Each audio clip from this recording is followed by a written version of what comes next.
બનાસકાંઠાથી શરૂ થયેલી આદિવાસી સમાજની પદયાત્રાનો વિવાદ ચરમસીમાએ પહોંચ્યો છે। ગઈકાલે બનાસકાંઠા જિલ્લાના કાણોદર નજીક આદિવાસી સમાજ દ્વારા કાઢવામાં આવી રહેલી પદયાત્રાને પોલીસે રોકી હતી। પોલીસનું કહેવું હતું કે પદયાત્રા માટે સંબંધિત જિલ્લાઓની પૂર્વ મંજૂરી લેવામાં આવી નથી, જેના કારણે કલાકો સુધી તણાવભર્યા માહોલ સર્જાયો અને અંતે પદયાત્રાને અટકાવવામાં આવી। આજે આદિવાસી આગેવાનો પદયાત્રા માટે સિદ્ધપુર પહોંચ્યા, પરંતુ ત્યાં પણ પોલીસ દ્વારા યાત્રાને આગળ વધવા દેવામાં આવી નથી। સ્થિતિ વધુ તણાવભરી બનતા પોલીસે આગેવાનોની અટકાયત કરી પદયાત્રામાં સામેલ લોકો સહિત દાંતાના ધારાસભ્ય કાંતિ ખરાડીને ફરીથી બનાસકાંઠા પરત મોકલવામાં આવ્યા હતા। પોલીસ તંત્રનું સ્પષ્ટ કહેવું છે કે જ્યાં સુધી બનાસકાંઠા, પાટણ, મહેસાણા અને ગાંધીનગર જિલ્લાની લેખિત મંજૂરી નહીં મળે ત્યાં સુધી પદયાત્રાને આગળ વધવા દેવામાં નહીં આવે।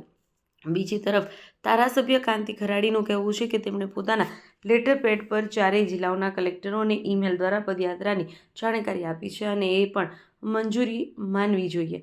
તંત્ર ખોટી રીતે આદિવાસી સમાજની યાત્રાને અટકાવી રહ્યું હોવાનું તેમનું કહેવું છે।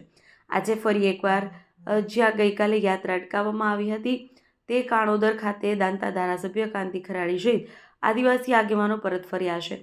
મંજૂરી ન મળતા આદિવાસી સમાજમાં ભારે રોષ અને અસંતોષ જોવા મળી રહ્યો છે। કાંતિ ખરાડી ધારાસભ્ય દાંતાએ કહ્યું, હું ગુજરાતનો ચૂંટાયેલો ધારાસભ્ય છું। મારી યાત્રાની સંપૂર્ણ માહિતી મેં બનાસકાંઠા, પાટણ, મહેસાણા અને ગાંધીનગરના કલેક્ટરોને ઈમેલ દ્વારા આપી છે। એ જ મંજૂરી ગણાવવી જોઈએ। તંત્ર બિનજરૂરી રીતે આદિવાસી સમાજની શાંતિપૂર્ણ પદયાત્રાને અટકાવી રહ્યું છે, જે લોકશાહીના વિરોધમાં છે। હવે જોવાનું રહેશે કે તંત્ર આ મુદ્દે શું નિર્ણય લે છે અને આદિવાસી સમાજની પદયાત્રાને આગળ વધવાની મંજૂરી મળે છે કે નહીં। હાલ તો સમગ્ર મામલે રાજકીય ગરમાવો પણ વધતો જઈ રહ્યો છે। અહેવાલ હરગોવન ચૌહાણ, ખબર બનાસકાંઠા ન્યૂઝ। ગઈકાલે અમે અમારા જાતિના દાખલા લઈને સમગ્ર આદિવાસી ભીલ સમાજ અને અમારા ડુંગરી ગ્રાસ્ય સમાજ બધે સંયુક્ત રીતે દાખલા માટે જે તકલીફ પડે છે એના માટે અમે ગાંધી જિલ્લા માર્ગે સરકારશ્રીના નીતિ નિયમો અને બંધારણ અધિકાર મુજબ અમે યાત્રા શરૂ કરી છે। આ યાત્રા અમારી પગપાળા કાણોદર મુકામે પહોંચી। કાણોદર મુકામે હોદના અમે ચા પાણી નાસ્તા માટે ઊભા રહ્યા।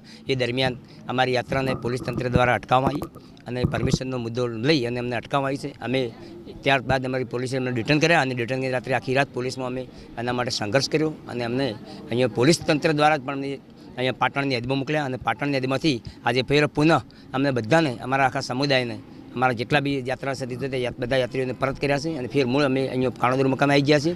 જ્યાં સુધી અમને પરમિશન નહીં મળે અને અમારી દાખલાની માંગ પૂરી નહીં થાય અને અમે ગાંધીનગર જવા માટે અમે પરમિશન નહીં આપે ત્યાં સુધી અમે અહીંયા એના માટે અડીગમ છીએ અને અહીંયા બેઠા રહેવાના છીએ।